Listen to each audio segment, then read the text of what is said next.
Welcome back to Silent Husband Club. We've missed you. Apologies for the long silence, but we're back now, and from today on, we'll do our best to bring you a new story every single day.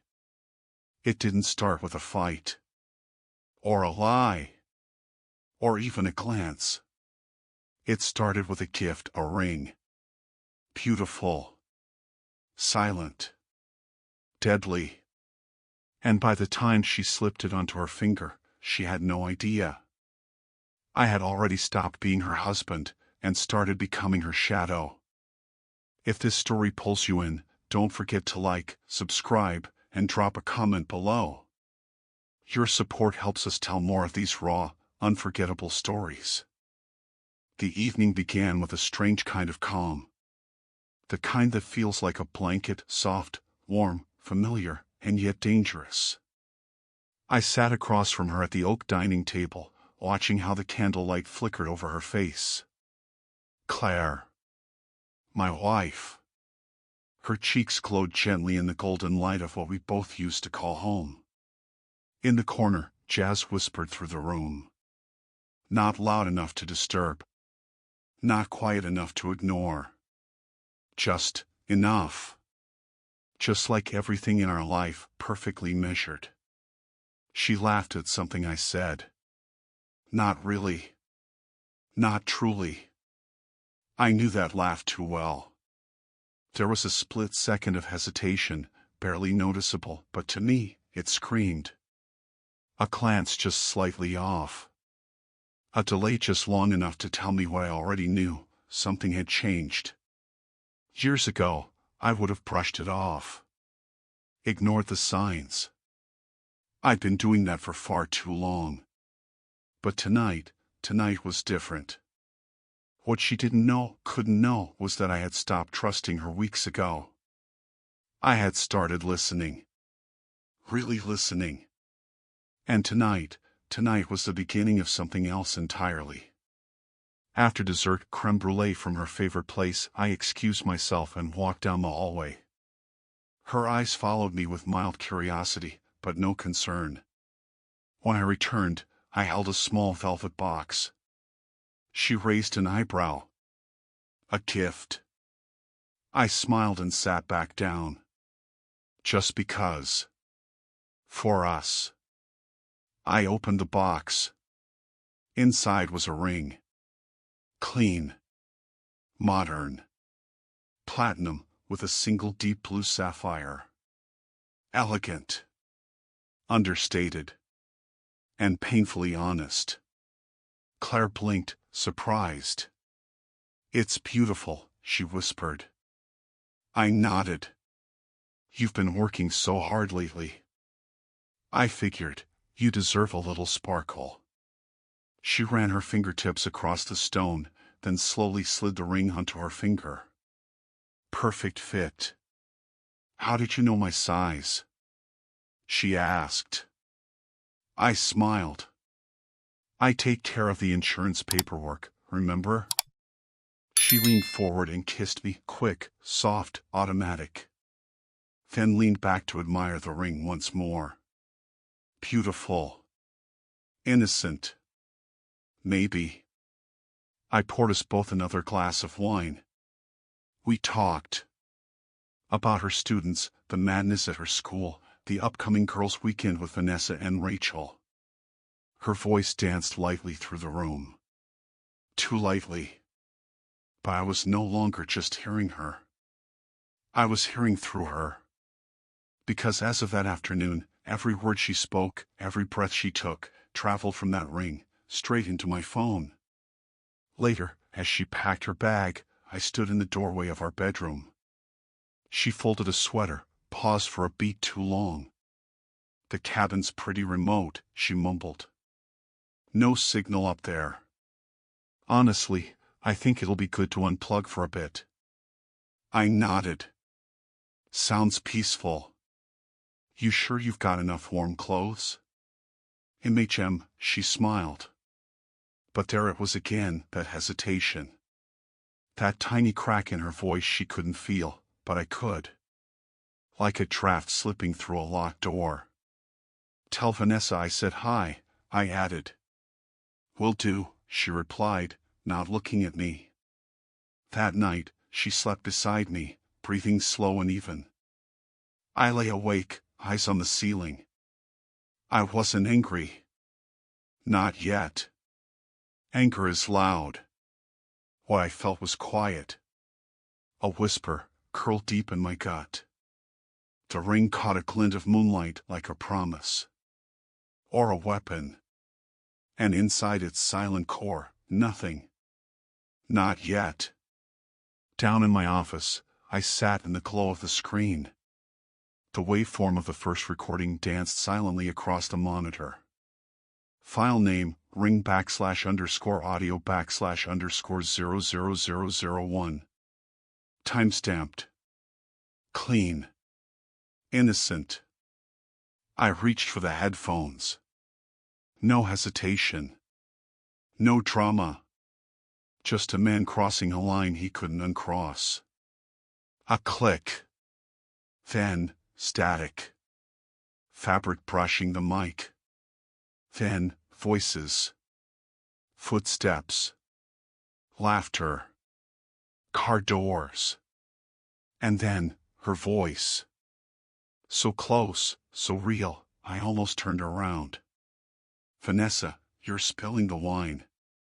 Laughter, more voices, Rachel, then silence.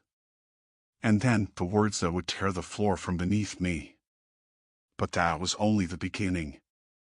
The voices sounded like echoes from another world, familiar and foreign all at once. I heard them laughing. Drinking. Believing they were alone.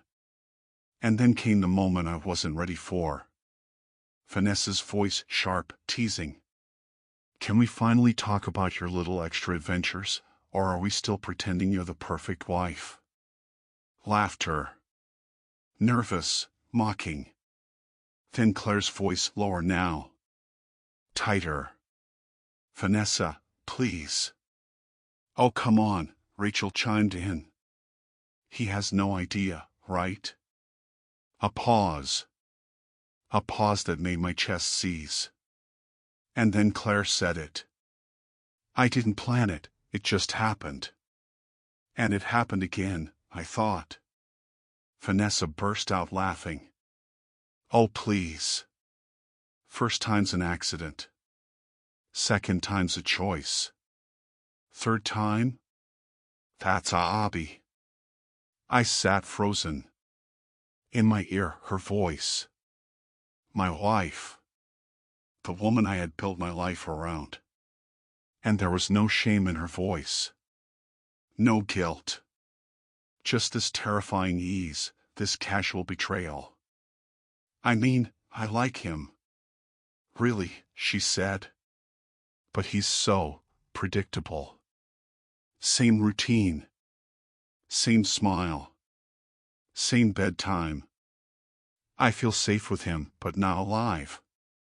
Safe. But not alive. I swallowed hard. My face didn't move. My hands stayed still.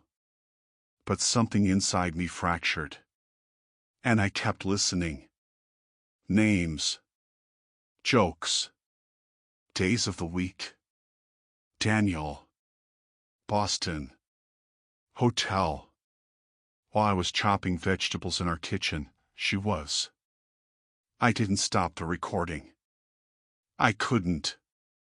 Not for revenge. Not yet. For truth. I had to know. She wasn't afraid of me. That was the part that gutted me. She laughed about me. Behind my back. In company. She believed I was blind. Harmless. Powerless. I stopped the recording. The silence that followed wasn't empty. It was full. Full of knowledge. Final. Heavy. I walked to the window. Outside, peaceful houses.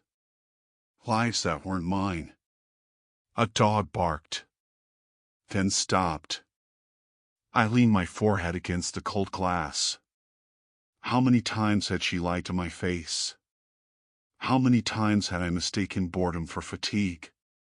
How many times had I told myself, this is just what marriage becomes? I returned to my desk. Pressed play again. Not for more proof, but to hold on to the feeling. That sharp, burning clarity. The moment I stopped doubting. The moment I finally woke up. The next morning, nothing looked different, at least, not to her. The sun slipped through the blinds, cutting pale stripes across the wooden floor. I stood in the kitchen, watching the coffee drip. Same machine. Same mug. Same hand running absent-mindedly across the counter. But inside me, nothing was the same. What I had heard the night before couldn't be unheard. It had etched itself into my skin like a scar I hadn't asked for, but couldn't stop tracing. Claire shuffled in, wrapped in her robe, hair tangled with sleep. "Morning," she mumbled. I turned and smiled. "Morning. Coffee's ready." She kissed my cheek, just like always. Her scent familiar. Her routine unchanged. But the warmth had evaporated. I didn't flinch. I didn't react. But she passed through me like a ghost. Like I was made of glass.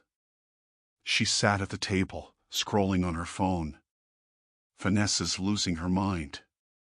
Someone reported her to her firm about her consulting contracts, something about duplicate invoices. I sipped my coffee, calm.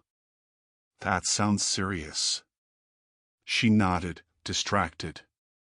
Yeah, she thinks it's a colleague out to get her. She's on edge. Ready to explode. I didn't say more. I didn't need to. I already knew exactly who filed that complaint. 2 weeks ago, I contacted Derek Monroe, a private investigator who didn't ask why, only how. He disappeared into his work and came back with more than I expected: passwords, messages, deleted files, financial records, even burner emails. Vanessa had been careless. Too confident. Within 36 hours, Derek found enough to blow a hole in her career. I packaged it all neatly into an anonymous email and sent it straight to the ethics committee at her employer. No fingerprints. No noise. Just the slow ticking of a fuse. I didn't want to destroy her. I just wanted her to stumble. To feel that cold wave of panic, that sickening sense of gravity shifting beneath your feet the way I had. And I played my role flawlessly. The husband. The listener. The warm host. That weekend, during a quiet dinner party, I casually asked Rachel about her recent trip to San Francisco. A trip she had only mentioned in passing to one person. Her lover. A married man. She froze. Just for a breath. But I saw it. And she saw that I saw it. After that, silence. Not the awkward kind. The calculated kind. The kind that builds pressure. I set the stage. I adjusted the lights. I wrote the script. And they were still reciting old lines, not realizing the scene had changed. The days that followed unfolded with perfect normalcy, at least on the surface.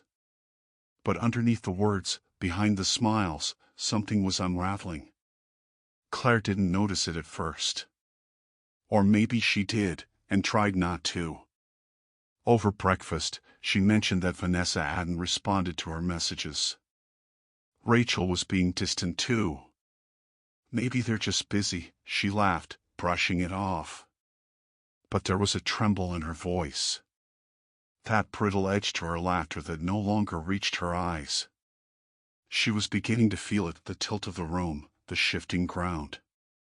The game had moved, and she was no longer the player. She was part of the board. And I I was behind the curtain. One afternoon, she stood in the hallway with her car keys in hand. "I'm going to Rachel's boutique," she said. "She won't answer my texts. I just want to check in." I nodded. "Tell her I said hi." 30 minutes later, she parked outside the boutique in the historic district. No warning, no message. She wanted to see Rachel face to face. When Rachel stepped out of the shop and saw her, her expression faltered for a fraction of a second. Then came the smile, strained, unsure. "Claire, what a surprise." "I thought we should catch up," Claire said, trying to stay composed. Rachel glanced around, then lowered her voice. "It's not a good time. Inventory issues." Claire stepped closer. "Rachel, what's going on?" Her face shifted. "You tell me." "Vanessa thinks you ratted her out to the firm." Claire's mouth fell open. "What? Me? Never." Her voice cracked. "Someone sent actual documents. With numbers. Contracts. It had to be one of us." "I never even saw those files." "Vanessa thinks it was me," Rachel interrupted. "She's threatening to sue me." "Claire, what the hell is happening?" Claire stepped back, trembling. "I've kept every secret. Every one." But Rachel had already turned, disappearing into her shop. The door clicked shut. And Claire remained standing there. Alone. On the sidewalk. And the cold she felt had nothing to do with the wind. That night, she barely touched her dinner. I watched her, calm, distant. She stirred her food without seeing it. I asked, gently, "You've been quiet lately." "Vanessa and Rachel, they think I betrayed them," she murmured. I leaned in, concern painted across my face. "Why would they think that?" "I don't know," she whispered. "But something's going on. I can feel it. Someone's pulling strings." My eyes softened. "Do you think someone's trying to set you up?" She looked at me. Long, searching. Then nodded. I placed my hand over hers, slow, warm, reassuring. "You know I'm always here for you." She smiled faintly. "You always have been." But in her eyes, something flickered. A thread of doubt, thin as hair, sharp as wire. And deep down, I saw it form, the question. The one she hadn't allowed herself to ask. What if I'm not the one watching?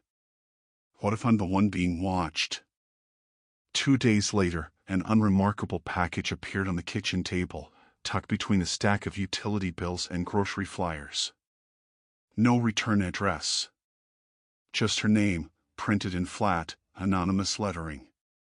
Claire found it after coming home from the store, bag still in her hands. It was too light to be jewelry, too heavy to be a letter. She stared at it for 15 full minutes before finally opening it. Inside, a USB stick. No note. No explanation. Just a single file named play_me.mp3. She slid the stick into her laptop. First, nothing. Then, a quiet hiss of static.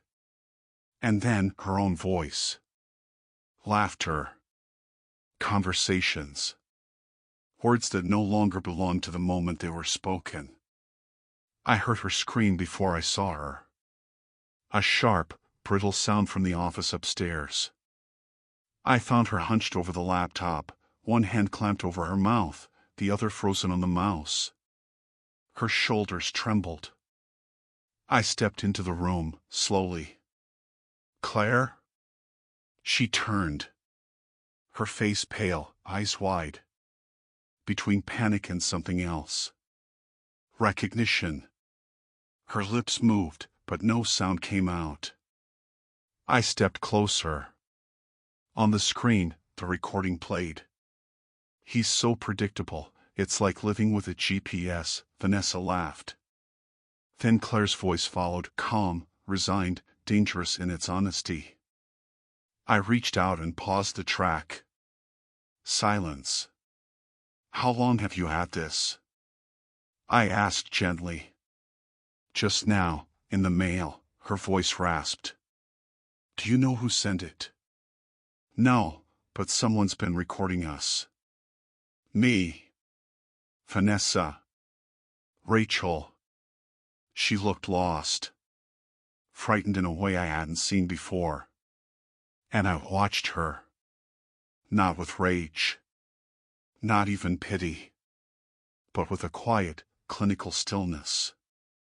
Like a surgeon waiting for a patient to realize the truth on their own. This is bad, she whispered. Really bad. I nodded once. No comfort. No reassurance. Just the confirmation of what had already become inevitable. She turned away from me, fingers clawing into her scalp like she could rip the confusion out of herself. Why would someone do this? Why now? What do they want? Her voice cracked, spiraling between fear and disbelief. Who else heard this, Michael? What if it gets out? The school, my parents, I stepped closer, placing my hands on her shoulders. Calm. Measured. Breathe. She lifted her face, desperate for something to hold on to. I didn't mean to hurt you. I didn't plan for it to go this far. I looked at her for a long time. But you said it. She blinked, tears rising. I was stupid. Selfish.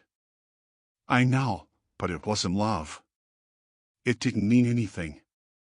I needed to feel something again. I said nothing. People always claim they didn't mean for things to happen, but they still do them. Not because they're evil, but because they believe it won't cost them anything. I let go of her. My hands dropped like a curtain closing. I never wanted to hurt you, she whispered again. But you did, I replied. Again. And again. She wept. No sound. Just that silent, shaking grief. Eventually, she brought her hands to her face, like she could disappear behind them. Please tell me you don't hate me, she whispered. I watched her. Then said, calmly, no. I don't hate you. For a moment, hope flickered in her eyes. And in that exact second, I added, but I don't believe a word you say anymore. The light inside her dimmed. And in that darkness, there was no anger. No shouting. Just the quiet, brutal understanding that it was over. That night, she curled up beside me in bed, her body small, trembling. I stared at the ceiling. The silence between us was no longer stillness, it was absence. And that's different. This kind of silence pressed down. It had weight. It meant finality. The next morning, before she woke, an envelope waited on the dining table. Manila-colored. Plain. No drama.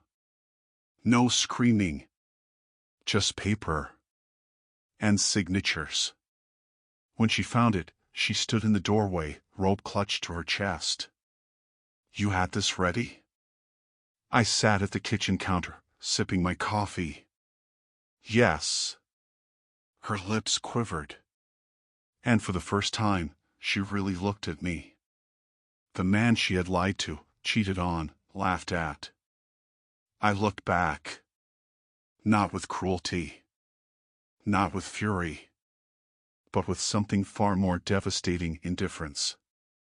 I'm not here to punish you, Claire, I said. I'm just here to end this. She didn't say a word. There was nothing left to say. 9 months have passed since that last morning, the last coffee, the last time I watched her shuffle into the kitchen in that robe, pretending everything was still intact. I moved out quietly, without noise, without fanfare. Into a smaller place, cleaner, simpler. A house with no ghosts in the walls, no laughter that had turned brittle, no shadows that whispered when I tried to sleep.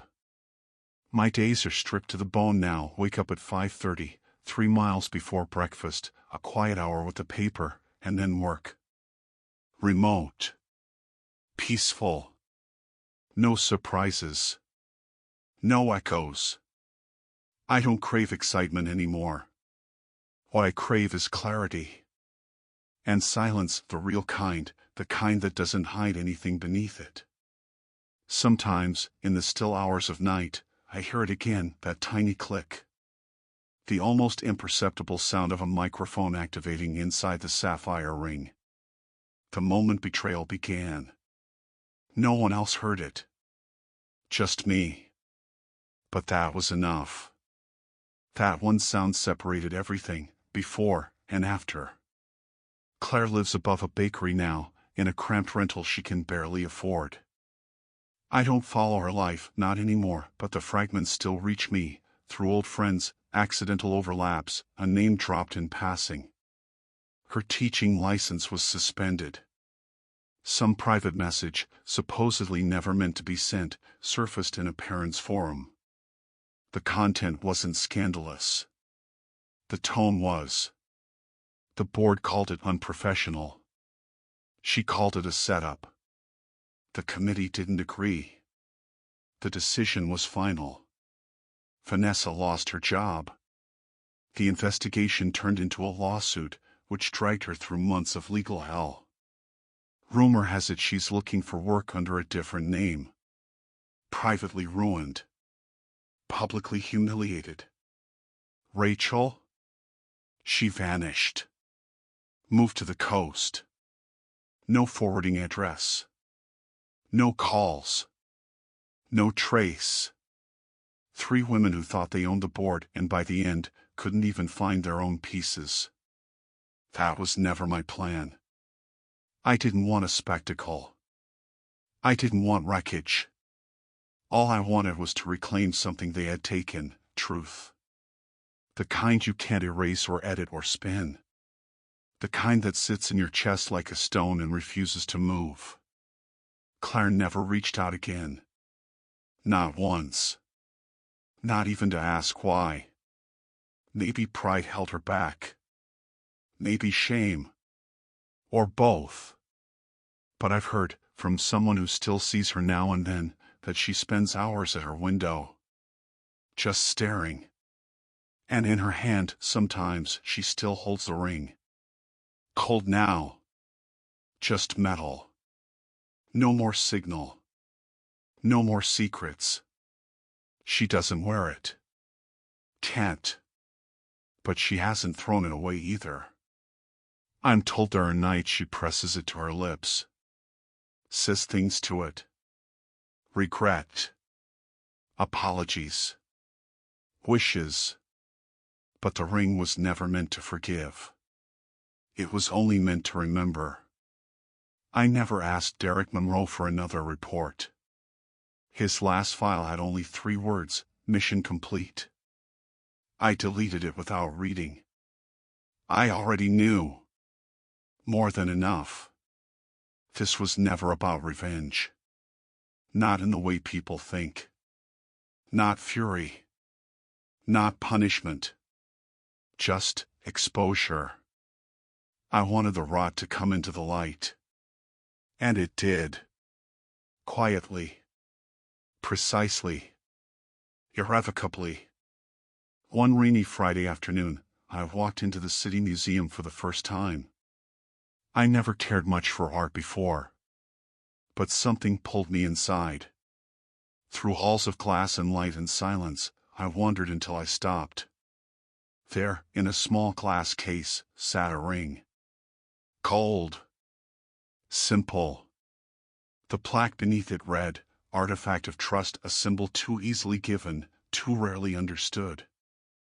I stared at it for a long time. Behind me, a child dropped a coin.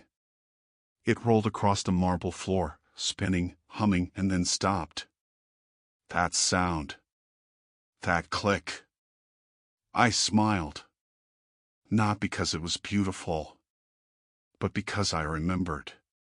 And memory, I know now, is the sharpest form of justice there is. I didn't leave the museum because of the ring. I left because I had seen everything I needed to see.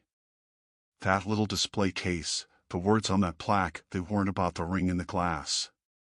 They were about mine. About Claire's.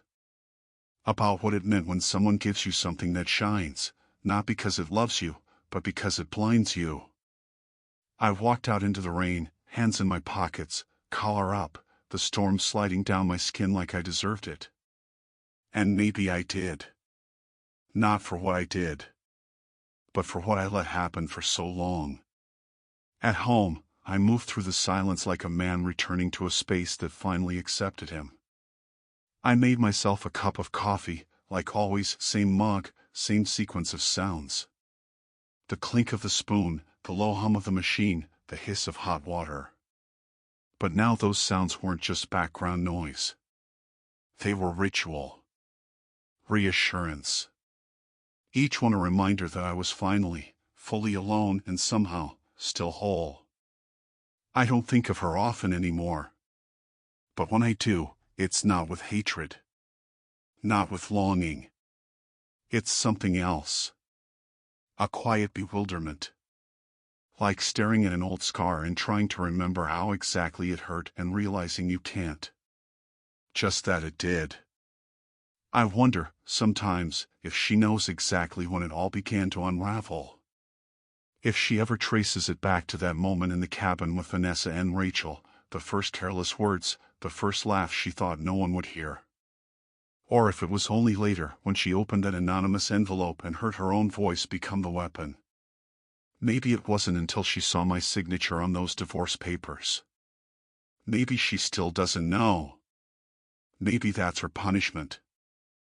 I never saw her again. No chance encounters. No emails. No desperate calls in the middle of the night. Claire was too proud for that.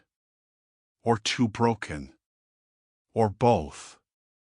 But I like to think, though I'll never know for sure, that somewhere, in the back of a drawer she can't bring herself to clean out, she still keeps the ring. Not because she wants to wear it. Not because she still thinks of me. But because she doesn't know what else to do with it. Because it holds everything she can't explain, not to herself, not to anyone else. A sapphire set in silence. A truth that won't vanish. A mirror she can't throw away. And me? I live. Not louder. Not bolder. But clearer. I don't forget what happened. I don't want to. Forgetting would mean denying it ever mattered. And it did. It taught me something most men never admit out loud, that trust is not love. Trust is a decision. A line you draw. A risk you take. And once broken, it's not about whether it can be repaired. It's about whether it should. Sometimes, when I walk at night and see a porch light flickering in the distance, one of those small, ordinary moments you never pay attention to until life gives you a reason, I think of the sound. That click. That almost invisible start. The point at which my life didn't explode, it simply changed direction. Quietly. Completely. And forever.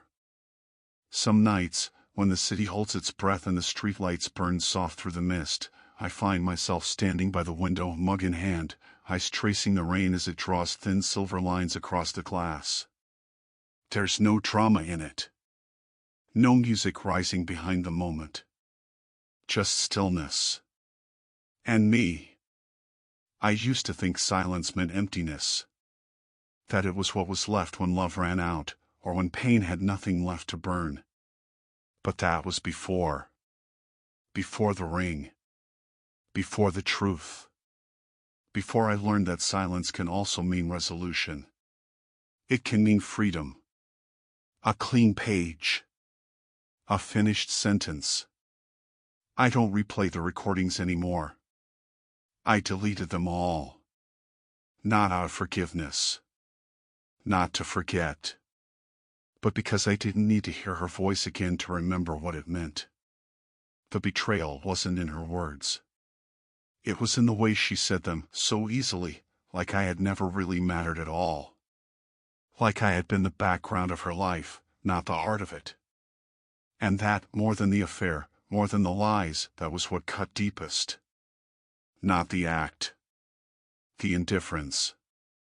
The ring, the one with the sapphire, rests now in a drawer I never open. I didn't throw it away. I couldn't. Because it's not just a tool or a symbol. It's a gravestone. A tiny, gleaming monument to everything that used to be true. It doesn't shine anymore. Maybe it never really did. Maybe I just wanted it to. That's the thing about illusions, they borrow their light from your own hope. People ask me sometimes, friends, colleagues, if I'd ever remarry. If I believe in love again. And I smile. Not out of bitterness. Not even out of cynicism. But because I finally understand, love isn't a shield. It's not something that protects you from darkness. It's what walks beside you through it or doesn't. And when it doesn't, when someone walks away from your storm and leaves you standing in it alone, you remember that. You carry it. Not as a wound, but as a map. A warning. I've seen Claire only once since everything.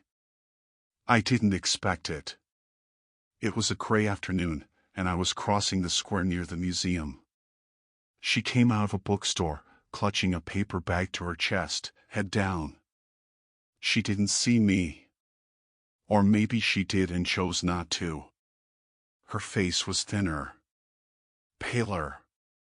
Her walk slower. I stood still, watched her pass. I didn't feel anger. I didn't feel anything close to what I thought I would. Just that distant sense of having watched a ship leave the harbor and realizing you're not waiting for its return. That you never were. I turned and kept walking.